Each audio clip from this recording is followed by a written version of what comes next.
ಜೈ ಭೀಮ್ ಜೈ ಭೀಮ್ ಯಾರೋ ಮೆಸೇಜ್ ಮಾಡ್ತಾ ಇದ್ದಾರೆ ಜೈ ಭೀಮ್ ಅಂತ. ಜೈ ಭೀಮ್ ಗಾಂಜಾ ಬಂದು ಸುಮಾರು ವರ್ಷಗಳಾಯಿತು. ಅದು ದೊಡ್ಡ ಮಟ್ಟಕ್ಕೆ ಬೆಳೆದು ದೊಡ್ಡ ಹೆಮ್ಮರ ಆಗಿ ಅದ್ರ ಅಡ್ಡೆ ಮೇಲೆ ದಾಳಿ ಮಾಡಿದೆ. ಹುಡುಗರು ಓಡೋಗಿ ಈ ಮಾತ್ರೆಗಳು ಸಿಗ್ತವೆ. ಕೆಲವು ಸಿರಿಂಜ್ ಇತ್ತು, ಸಿರಿಂಜೆಲ್ಲ ಇನ್ಫೆಕ್ಟೆಡ್ಡು, ಅದನ್ನು ನಾನು ಕೈಯಲ್ಲಿ ಮುಟ್ಟಕ್ಕಾಗಲ್ಲ. ನಾನು ನೋಡ್ತಾ ಇದ್ದೀನಿ. ಸೂರ್ಯ ಎಂ ಸೂರಿ ಜೈ ಭೀಮ್ ಜೈ ಭೀಮ್, ನನ್ನ ಕಡೆಯಿಂದನೂ ಜೈ ಭೀಮ್. ಈ ಹುಟ್ಟಾಕಿರೋರನ್ನ ನಾವೆಲ್ಲ ಸೇರಿ ಕಾನೂನಿಗೆ ಒಪ್ಪಿಸ್ಬೇಕು. ನಮಸ್ತೆ, ಯಾರ್ಯಾರು ಲೈವ್ ನೋಡ್ತಾ ಇದ್ದೀರಾ, ನಿಮಗೆಲ್ರಿಗೂ ಶುಭೋದಯ, ಗುಡ್ ಮಾರ್ನಿಂಗ್. ನಿಮ್ಮೆಲ್ಲರ ಪ್ರೀತಿ, ವಿಶ್ವಾಸ, ಆರೈಕೆ, ಆಶೀರ್ವಾದದಿಂದ ಭೀಮಾ ಸಿನಿಮಾ ತುಂಬ ದೊಡ್ಡ ಮಟ್ಟಕ್ಕೆ ಹೋಗ್ತಾ ಇದೆ. ಎಲ್ಲ ಕಡೆ ಹೌಸ್ಫುಲ್ಸ್ ಆಗ್ತಾ ಇದೆ. ಸುಮಾರು ಜನ ಯೂತ್ಸ್ ಬಂದು ನೋಡ್ತಾ ಇದ್ದಾರೆ, ಸುಮಾರು ಜನ ಕಾಲೇಜ್ ಸ್ಟೂಡೆಂಟ್ಸ್ ಬಂದು ನೋಡ್ತಾ ಇದ್ದೀರಾ. ನಾವು ಈ ಸಿನಿಮಾಯಿಂದ ಮಾಡಿದ್ದಂಥ ಒಂದು ಹೋರಾಟ ಸಾರ್ಥಕಕ್ಕೆ ಬರ್ತಾ ಇದೆ. ಅಂದರೆ ನನಗೊಂದೇ ಆಸೆ ಇದ್ದಿದ್ದು, ಇವತ್ತು ಬೆಂಗಳೂರಿನಲ್ಲಿ ಜೈ ಭೀಮ್ ಯಾರೋ ಮೆಸೇಜ್ ಮಾಡ್ತಾ ಇದ್ದಾರೆ ಜೈ ಭೀಮ್ ಅಂತ.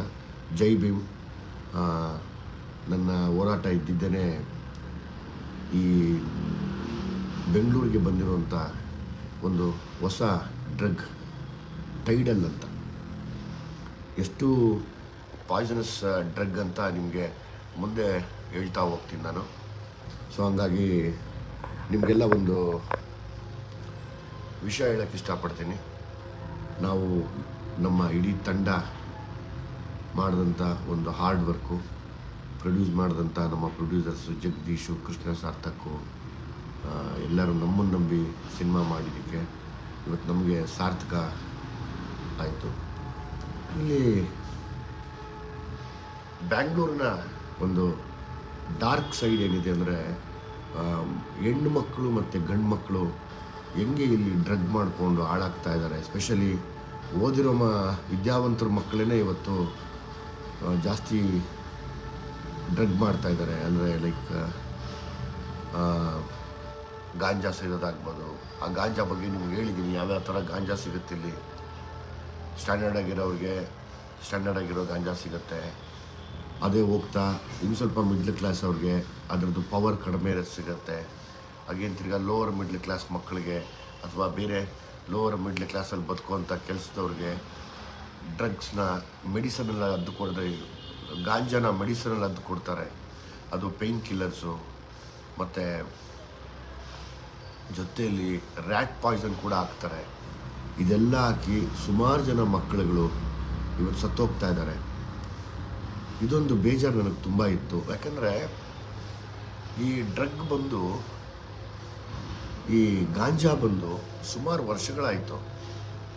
ಅದು ಇವತ್ತು ದೊಡ್ಡ ಮಟ್ಟಕ್ಕೆ ಬೆಳೆದು ದೊಡ್ಡ ಹೆಮ್ಮರ ಆಗಿ ಅದನ್ನು ಅಲ್ಲಲ್ಲಿ ನೋಡ್ತಾ ಇರ್ತೀವಿ. ಒಂದು 2 ಕೋಟಿ ರೂಪಾಯಿ ಹಿಡಿದ್ರು, ಒಂದು 3 ಕೋಟಿ ರೂಪಾಯಿ ಹಿಡಿದ್ರು, ನೋಡ್ತಾ ಇರ್ತೀನಿ ಅದನ್ನು ನಾನು ಕೂಡ.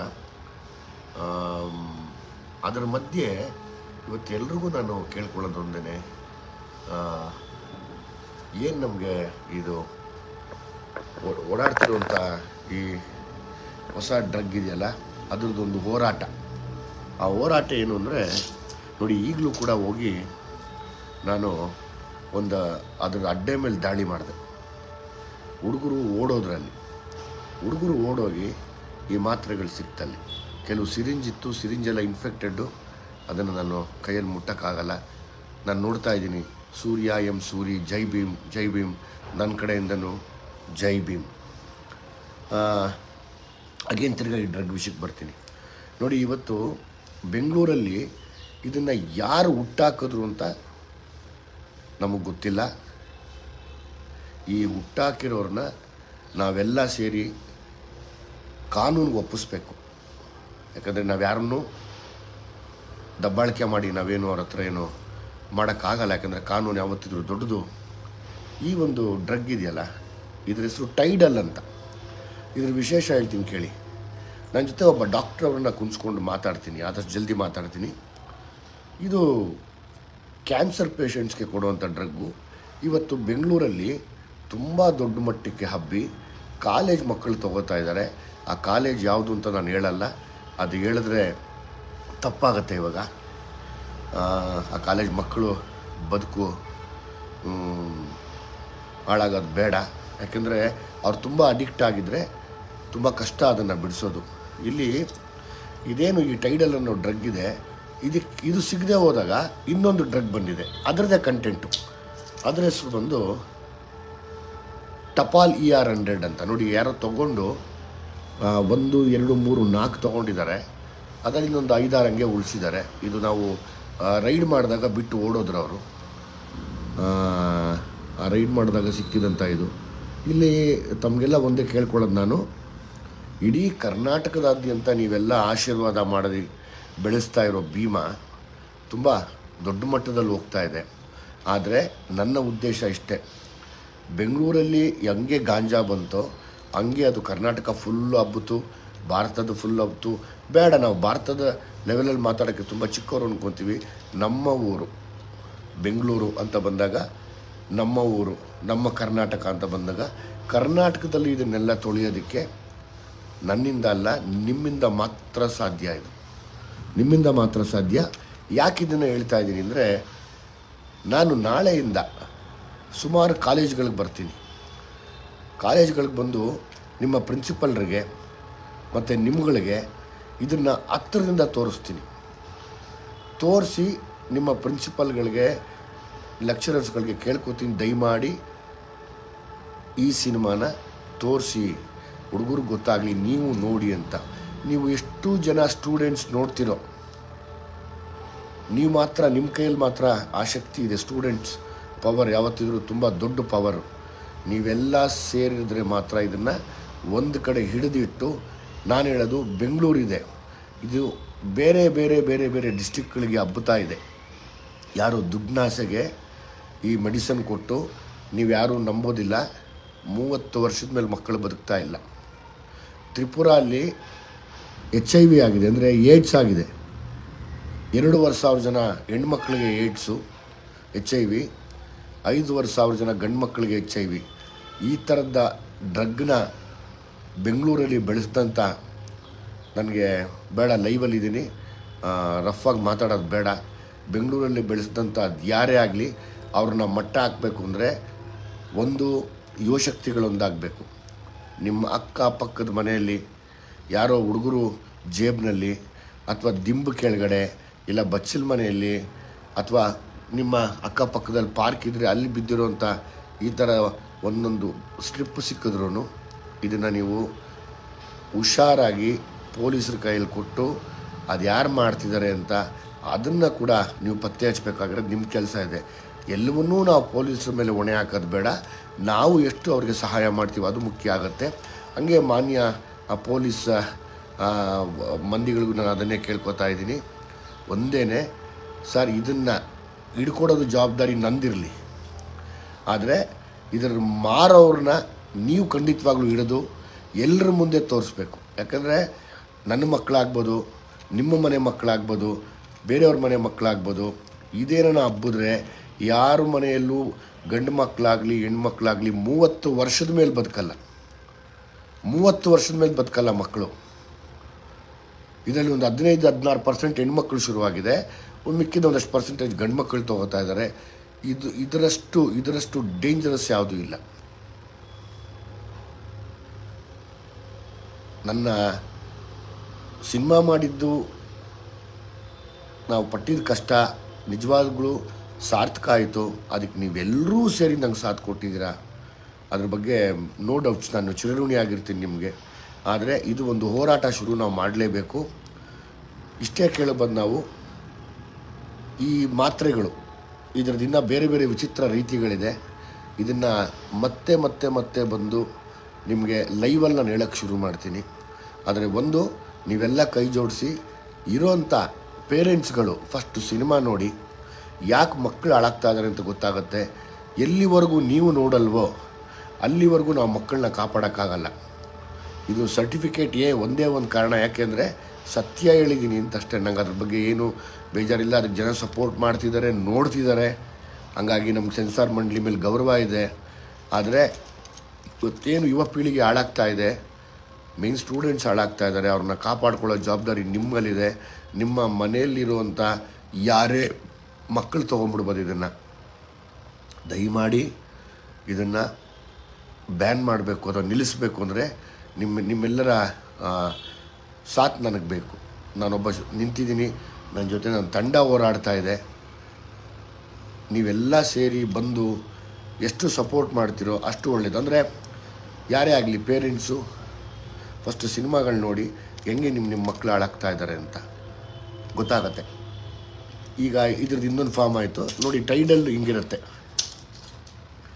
ಟೈಡಲ್ ಮಾತ್ರೆ. ಈಗ ಜಸ್ಟ್ ರೈಡ್ ಮಾಡಿಬಿಟ್ಟು ಬಂದೆ.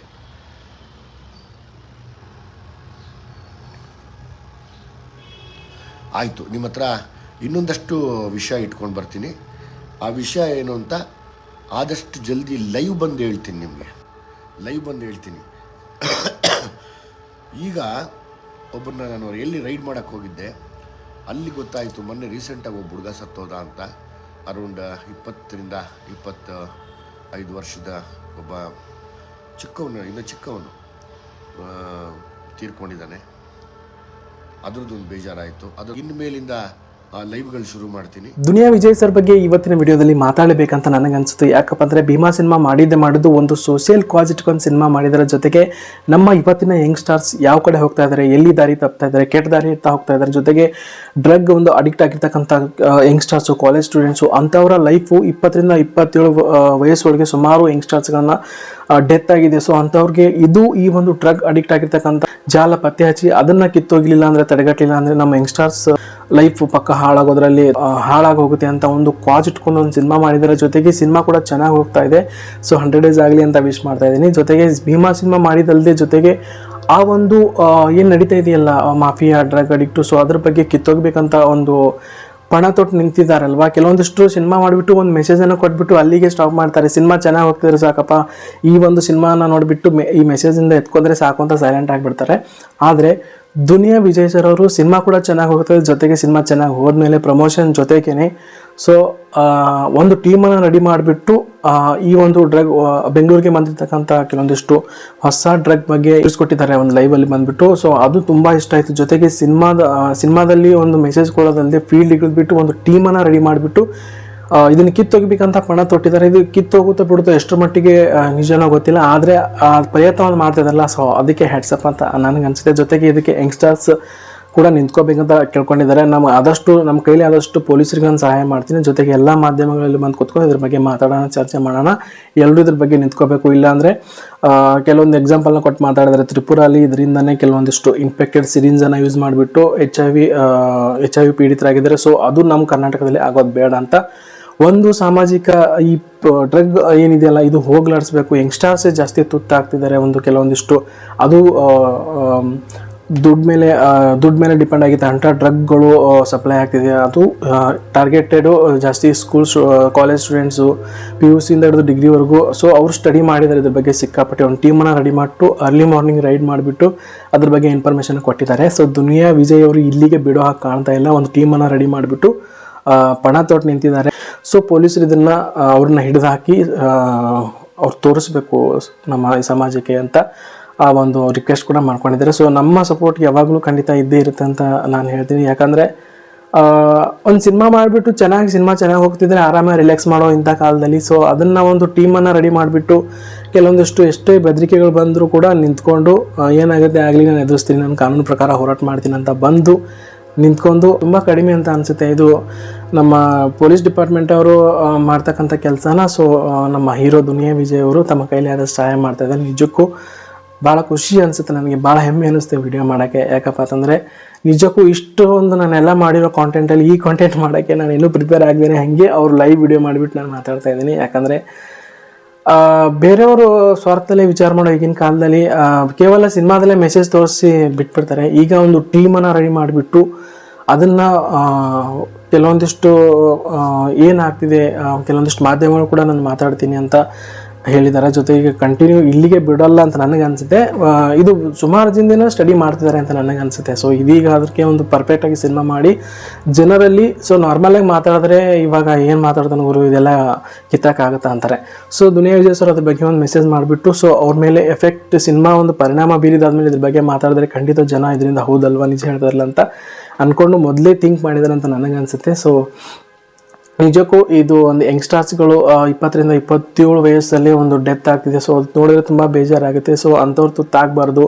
ಸೊ ಎಷ್ಟಾಗುತ್ತೋ ಅಷ್ಟು ಪ್ರಯತ್ನ ಮಾಡ್ತಾರೆ ಅಂತ ಪಣ ತೊಟ್ಟಿದ್ದಾರಲ್ಲ. ಸೊ ಅದು ನನಗೆ ಭಾಳ ಅಂದರೆ ಭಾಳ ಇಷ್ಟ ಆಯಿತು. ಸೊ ಟೀಮನ್ನು ರೆಡಿ ಮಾಡಿಬಿಟ್ಟು ರೈಡ್ ಮಾಡ್ತಾ ಇದ್ದಾರೆ. ಸೊ ಅವ್ರಿಗೆ ಅವಶ್ಯಕತೆ ಇರಲಿಲ್ಲ, ಆದರೂ ಒಂದು ಸಾಮಾಜಿಕ ಕಳಕಳ ಇಟ್ಕೊಂಡು ಮಾಡ್ತಾ ಇದ್ದಾರೆ. ಸೊ ಅದಕ್ಕೆ ಯಂಗ್ಸ್ಟರ್ಸ್ನ ಹೆಲ್ಪ್ ಕೂಡ ಮಾಡಿದ್ದಾರೆ. ಸೊ ಖಂಡಿತ ಸಪೋರ್ಟ್ ಇರುತ್ತೆ ಅಂತ ಹೇಳಿ ನಿಮಗೇನು ಅನಿಸುತ್ತೆ? ದುನಿಯಾ ವಿಜಯ್ ಸರ್ ಅವರು ಈ ಒಂದು ಸಿನಿಮಾ ಮಾಡೋದಲ್ಲದೆ ಅದ್ರ ಬಗ್ಗೆ ಒಂದು ಟೀಮ್ ರೆಡಿ ಮಾಡಿಬಿಟ್ಟು ಫೀಲ್ಡ್ಗಿಡೋದು ಒಂದು ಸಾಮಾಜಿಕ ಕಳಕಳಿ ಇಟ್ಕೊಂಡು ಒಂದು ಕೆಲಸ ಮಾಡ್ತಾ ಇದ್ದಾರೆ. ಸೊ ಇದ್ರ ಬಗ್ಗೆ ನಿಮ್ಗೆ ಏನು ಅನಿಸ್ತಾ ಇದೆ? ನಿಮ್ಮ ತಲೆ ನೋಡ್ತಾ ಇದೆ? ಸೊ ಅದು ನಿಮ್ಗೆ ತಪ್ಪದೆ ಕಮೆಂಟ್ ಮಾಡಿ.